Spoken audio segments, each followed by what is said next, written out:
오늘 함께 묵상할 말씀은 사도행전 20장 13절에서 24절까지의 말씀입니다. 사도 바울이 3차 전도여행을 마무리하고 예루살렘으로 향하고 있습니다. 그런데 바울이 드로아에서 아소까지 혼자 걸어가겠다고 합니다. 13절, 우리는 앞서 배를 타고 아소에서 바울을 태우려고 그리로 가니 이는 바울이 걸어서 가고자 하여 그렇게 정하여 준 것이라.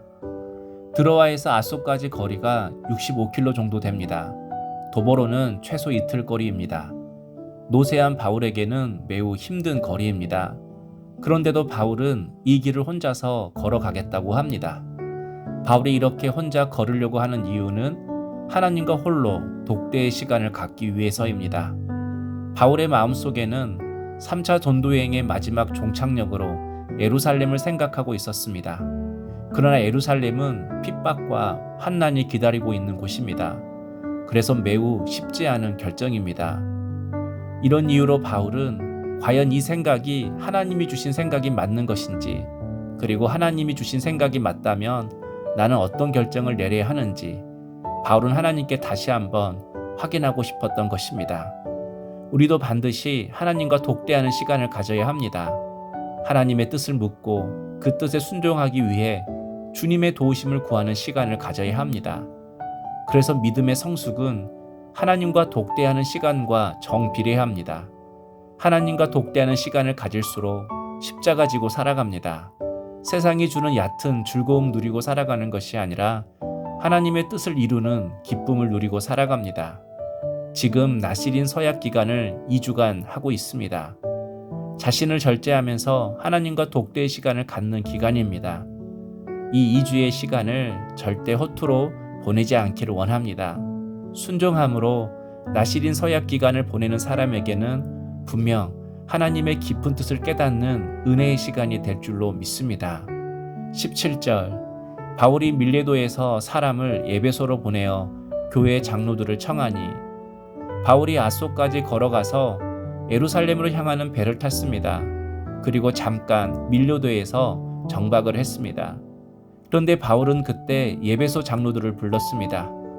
예베소는 바울이 3년 동안 말씀을 전하고 제자들을 양육했던 곳입니다. 그래서 바울에게 예베소는 남다른 예정이 있었습니다. 이런 이유로 바울은 예베소 장로들을 마지막으로 한 번 더 보고 싶었던 것입니다. 그리고 그들에게 마지막 당부의 말을 전하고 싶었던 것입니다. 그러자 예베소 장로들이 바울의 부름을 듣고 지체 없이 달려왔습니다.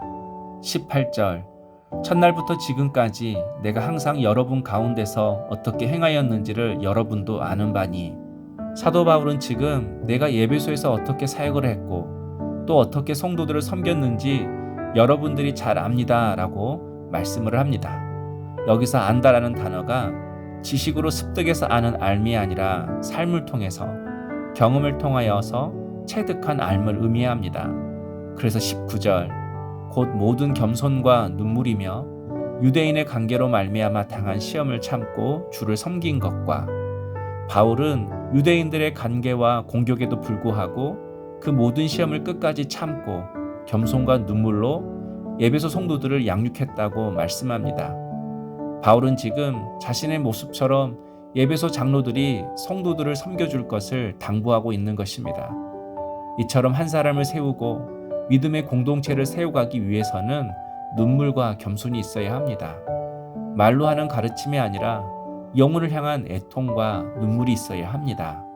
직분이 있고 자리가 있다고 해서 거만해서는 절대 안 됩니다. 항상 겸손하게 주어진 직분을 잘 감당하고 경솔하게 말과 행동을 하지 말아야 합니다. 오직 한 영혼을 세우고 믿음의 공동체를 세우는 길은 눈물과 겸손뿐입니다. 24절, 내가 달려갈 길과 주 예수께 받은 사명 곧 하나님의 은혜의 복음을 증언하는 일을 마치려 하면은 나의 생명조차 조금도 귀한 것으로 여기지 아니하노라. 사도 바울은 자신의 마지막 남은 사명에 대해서 말합니다. 평생 주를 위해 살아왔는데 또 다시 걸어갈 길이 있다고 합니다. 바로 예루살렘으로 향하는 길입니다. 그리고 그 예루살렘 사람들에게 주의 복음을 전하는 것입니다. 많은 사람들이 예루살렘으로 가면 핍박과 환란이 기다리고 있다고 하지만 바울은 그 길을 이제 걸어가겠다고 확신하며 말을 하고 있는 것입니다. 바울이 이렇게 말하는 것은 나는 오직 주를 위해 살았다. 또 앞으로도 주를 위해 살 것이다. 이렇게 자신의 각오와 미래의 계획에 대해서만 말하는 것이 아닙니다. 바울이 예수님께 받은 사명을 감당하기 위해서 나의 생명조차 귀한 것으로 여기지 않겠다는 결단은 에베소 성도들을 위한 말씀이기도 합니다. 지금 에베소 성도들이 살고 있는 에베소 도시는 아데미 우상 신전이 있는 곳입니다. 향락과 만몬과 우상의 도시입니다. 이런 도시에서 이제 갓 신앙을 가진 성도들이 신앙생활을 한다는 것은 마치 바울이 핍박이 기다리는 예루살렘에 가는 것과도 같다는 것입니다. 에베소에서의 신앙생활이 바울이 예루살렘으로 들어가는 것과 같이 만만치 않은 삶이라는 것입니다. 그런 그들에게 바울은 포기하지 말고 믿음의 길을 걸어가라고 권면하는 것입니다. 내가 에베소에서 고난을 참으며 눈물로써 주님이 주신 사명을 감당했던 것처럼 그렇게 참고 견디라는 것입니다. 또한 내가 핍박이 기다리는 예루살렘을 향하여 담대히 들어가는 것처럼 믿음의 길이 좁고 험할지라도 그 길이 주님이 원하시는 길이기에 생명을 걸고 담대히 그 길을 걸어가라고 당부하고 있는 것입니다. 사랑하는 성도 여러분, 바울은 주님을 아는 것으로 그치지 않고 주님처럼 살고자 했습니다. 주님처럼 십자가 지며 주를 본받아 살고 싶어 했습니다. 그러자 주님은 그런 바울의 삶을 믿음의 교과서로 사용하셨습니다. 어떻게 믿음으로 살아야 하는지, 어떻게 사명을 감당해야 하는지 바울의 삶을 통해 우리에게 보여주고 싶었던 것입니다. 우리도 바울처럼 믿음의 교과서가 되길 원합니다.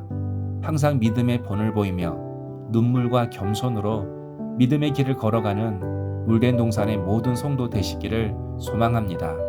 적용 질문입니다. 나는 겸손과 눈물로 하나님의 백성을 섬기고 주어진 사명을 잘 감당하고 있습니까? 기도하겠습니다. 주님, 하나님의 뜻을 이루고자 겸손과 눈물로 주의 백성을 섬기게 하옵소서.